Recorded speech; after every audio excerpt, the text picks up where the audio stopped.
Oi, eu sou Ana Paula, do projeto Rio Corpo contra a SIDA. Eu sou produtora, eu sou pedagoga e eu fui criada no Rio de Janeiro, moro em São Paulo há alguns anos e eu vejo uma diferença grande entre as pessoas que moram no subúrbio e as pessoas que moram numa parte mais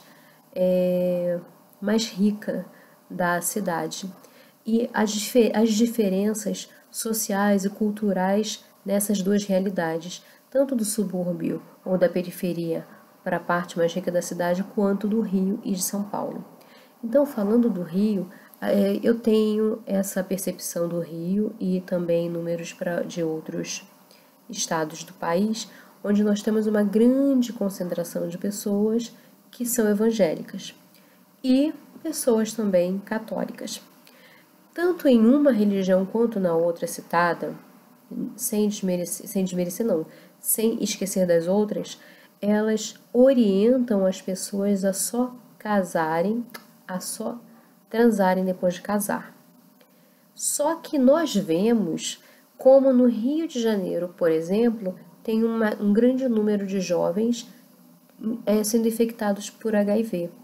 Isso colocando no mesmo prato o número de evangélicos da cidade e um grande número de pessoas jovens infectadas por HIV, a gente vê que essa orientação religiosa, ela não cola para a juventude. Então, o que se faz com essa juventude? O pai e a mãe não querem que transe, mas quando foi que um adolescente deixou de transar quando se apaixonou? Então, o que se faz? Você não orienta o seu filho, você orienta o seu filho a não transar.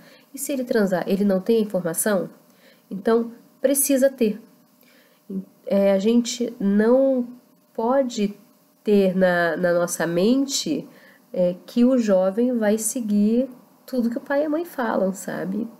E mesmo nos casos de que o pai e a mãe não falem, também precisa ter a orientação. Se fizer, quando fizer, precisa ter orientação, precisa ter a informação. E aí, os métodos contraceptivos, a camisinha a gente sabe que ela previne contra o HIV, a gente sabe que tem a camisinha feminina, a gente sabe que tem a PrEP.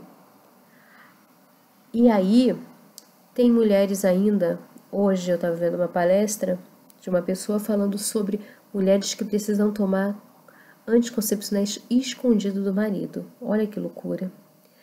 E aí a gente vai falar aqui sobre 4 métodos anticoncepcionais hormonais.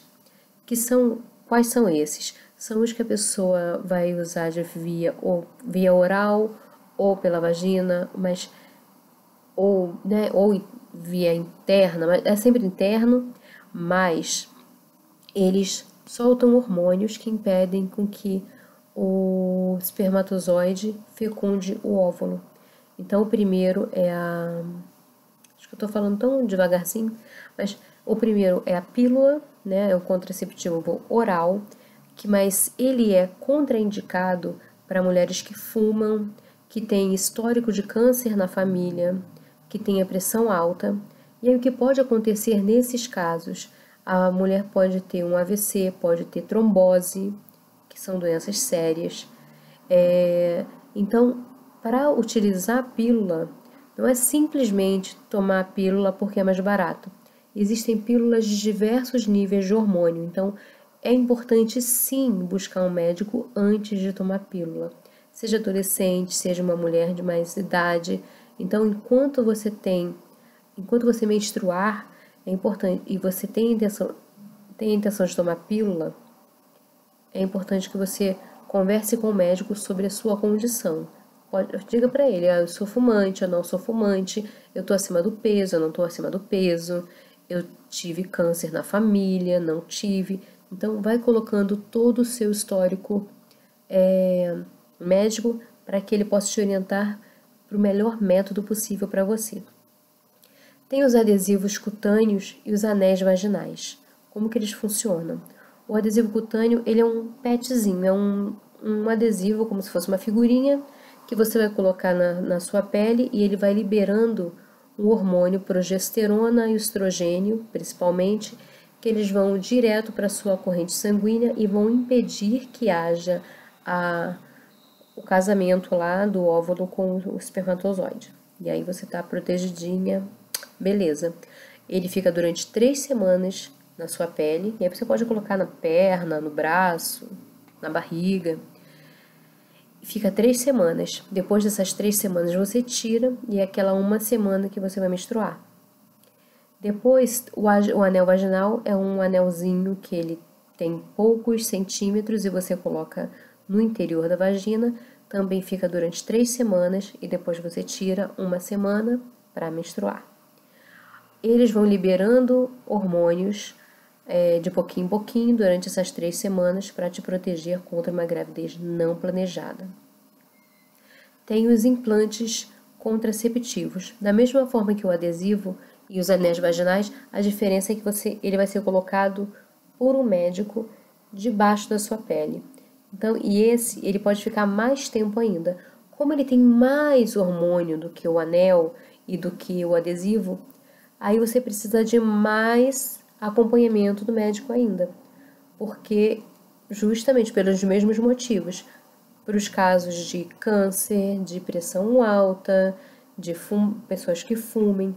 Então é preciso fazer esse acompanhamento mais de perto, porque ali dentro desse dispositivozinho tem hormônio para 1 ano. Então vamos acompanhar se o hormônio está sendo liberado da melhor forma, qual é a melhor combinação de hormônios para o seu corpo, para a sua condição, para o seu caso.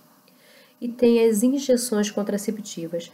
Muitas meninas, adolescentes, quando não podem tomar a pílula, têm medo até dos pais descobrirem, por motivos ou religiosos ou familiares, ou enfim, questões particulares de cada um, elas tomam a injeção. Mulheres também que podem pensar, eu queria usar pílula, mas eu esqueço de tomar pílula. A injeção é uma saída. E a injeção tem 2 tipos, tem uma que se toma todo mês e tem uma que toma a cada 3 meses. Então ela é ótima até para os casos onde o marido insiste que quer engravidar e a mulher acha que não está na hora de engravidar, ela não quer engravidar naquele momento, pode tomar a pílula também. Infelizmente, a gente vive num país um pouco ainda machista, mas existem casos muito graves onde isso realmente é uma questão séria na relação e a mulher precisa se proteger escondido. Assim como as pessoas as mulheres que não podem pedir ao marido, no casamento não existe essa possibilidade de pedir ao marido para usar o preservativo, porque ele considera que está duvidando da fidelidade dele, ou que está dizendo que ele tem HIV ou que ela tenha. O uso da PrEP é o método mais, a pílula do Truvada é o método mais eficaz, na verdade, às vezes, o único método possível para que a mulher possa se proteger contra uma transmissão de HIV quando o marido não compreende ou compreende, mas se faz de descompreendido. Então, é isso. São esses métodos que a gente vai falar agora e em outro vídeo a gente fala sobre os métodos de barreira. E depois a gente vai falar sobre os métodos de emergência. E num vídeo já postado, a gente está falando sobre testes de gravidez, o que é verdade, o que não é, e como que eles funcionam. Tá? E a gente vai falando mais sobre essas situações e o vídeo já tá imenso. Beijo, tchau, tchau.